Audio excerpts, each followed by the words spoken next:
Hello. Good morning to all the students. I'm your health population environment education teacher. So, today I'm also going to start online class for class 10, unit 1, concept of health, population and environment education. I don't have to say more, or I don't have to define health, population as well as environment education. That you know very well, that you have studied in class 6 also, 7 also, and 8 also, as well as in 9 also. So, without wasting the time, I would like to enter the content. Before this, after the class, you will be given some of the questions for homework. And I suggest and request all the students of class 10 to do the homework given by your subject teacher, not only in my subject, in almost all the subjects. We are having the online classes in almost all subjects. So here you can see clearly in the screen the unit content.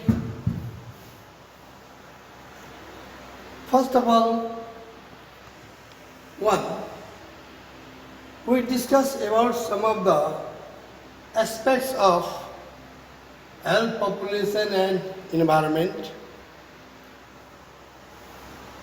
What are those aspects which are completely related with the health, population and environment? So we need to maintain the balance between health, population and environment.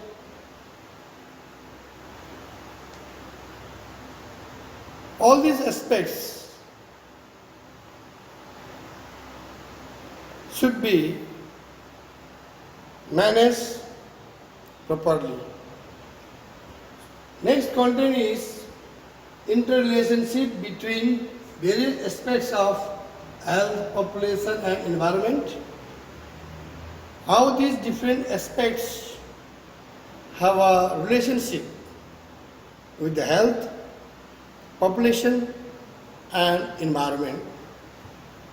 So let's go ahead. You can see clearly given in the screen various aspects of health, population and environment are as follows. They are physical aspects, biological aspects, economic aspects, scientific and technological aspects, political aspects as well as the psychological aspects.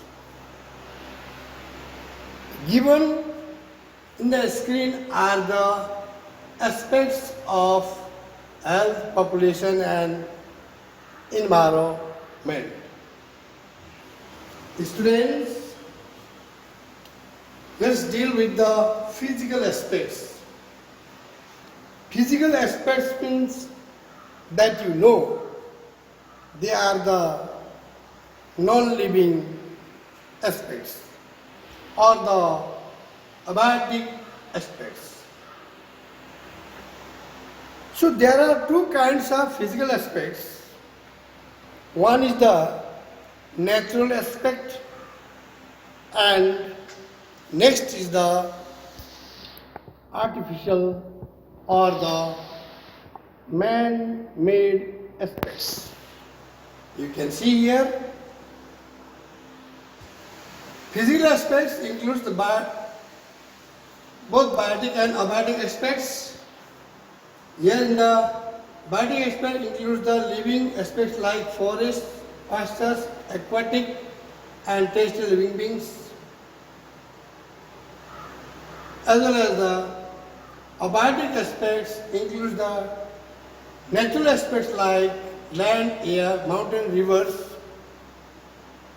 water and lakes. In the same way, other man-made aspects you can see here: agricultural land, roads, there is mistake in spelling, buildings, irrigation canals, as well as the means of transport. So, there are the natural physical aspects also, as well as the man-made physical aspects.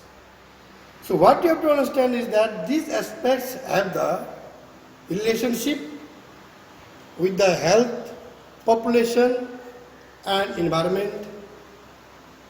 No doubt, we discuss these topics in the next class. Now here, biological aspects that you know, the living aspects. Biological means we have to understand as the living aspects, they are plants and animals or various types of living creatures, living organisms which are found in nature, which are available in the environment. But all these living aspects, they have the similarities also, they have the differences also in so many respects. But in a major way, whatever the plants are there, animals are there, whatever the living organisms are there in the nature, in the environment, they, every living aspects, living organisms differ among themselves in climate, land, topography and altitude. That you also know because we have studied some of this content in class 9 also. For example, the plants which are found in the Himalaya region, they differ among themselves in the plants with the plants which are found in the Tarai region. Bears which are found in the polar region and bear which are found in the mountain region, they differ in some of the characters. So this clearly shows that living aspects, they differ, they have the variation due to the temperature, climate, land structure, etc. Now next is the socio-cultural aspects. You know, socio-cultural aspects means what? These are those aspects which are prepared by the human civilization for their survival, for their existence in the nature. It is already prepared by our ancestors, forefathers, like our feasts, festivals, religion, custom, traditions, temples, monasteries, churches, etc. As well as some of the rites and rituals that are performed during our birth and death. economic aspects. So these are the various income generators like business, exchange of goods, professions, occupations, employments carried out to earn money. Because money is used to fulfill our essential needs and wants. Okay?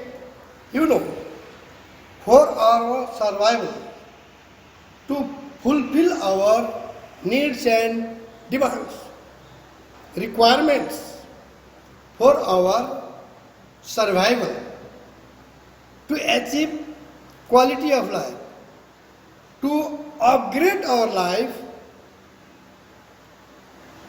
we must earn money.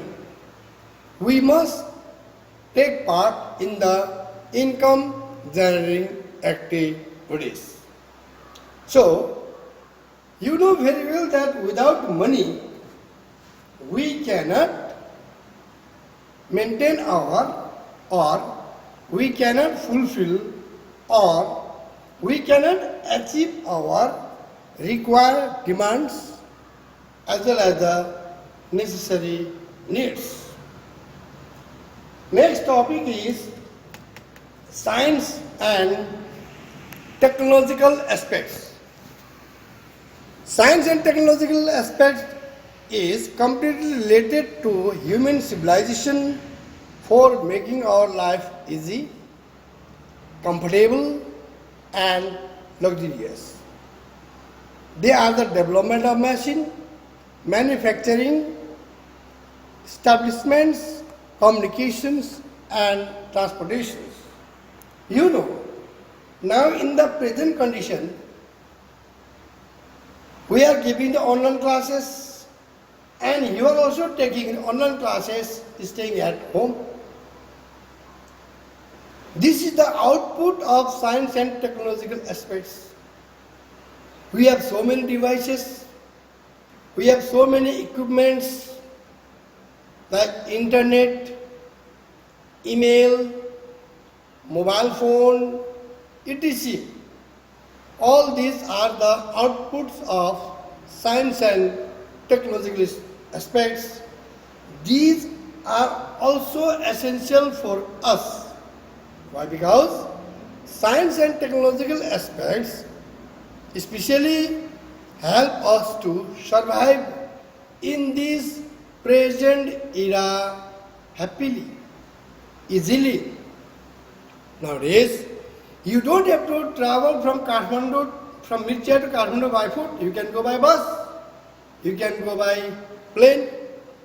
Now there is no system of sending letters also. You have the mobile phone, internet, email.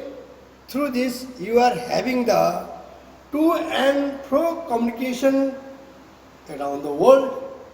So this is one of the output of science and technological aspect. That means especially you have to understand science and technological aspects, they are completely related with the developments made by the human beings in the field of science.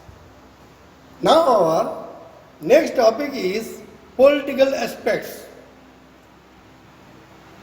Political aspect includes the formation of government, election, social welfare, resources allocation, budgeting, fulfillment of basic needs, protection of human rights, and formulation of various rules and regulations for maintaining peace and security in the nation and society.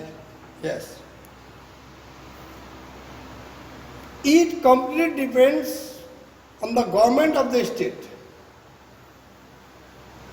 This is aspect that is determined by the government, rule made by the government, election, laws maintained by the government, resources provided by the government.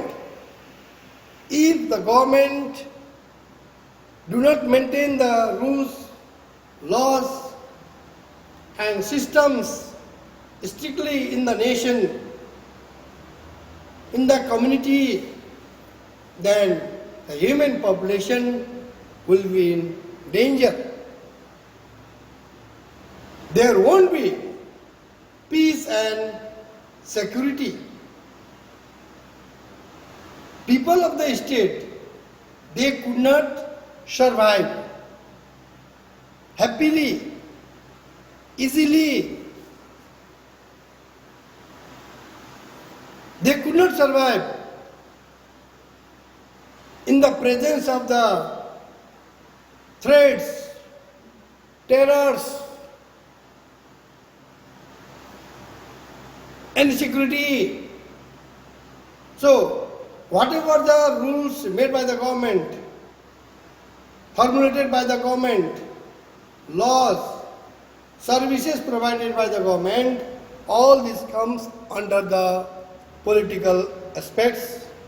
So, a good government of a country always develop the perfect rule, regulations, and that are implemented by the state for maintaining peace, security, and stability in the country, in the community, and society too.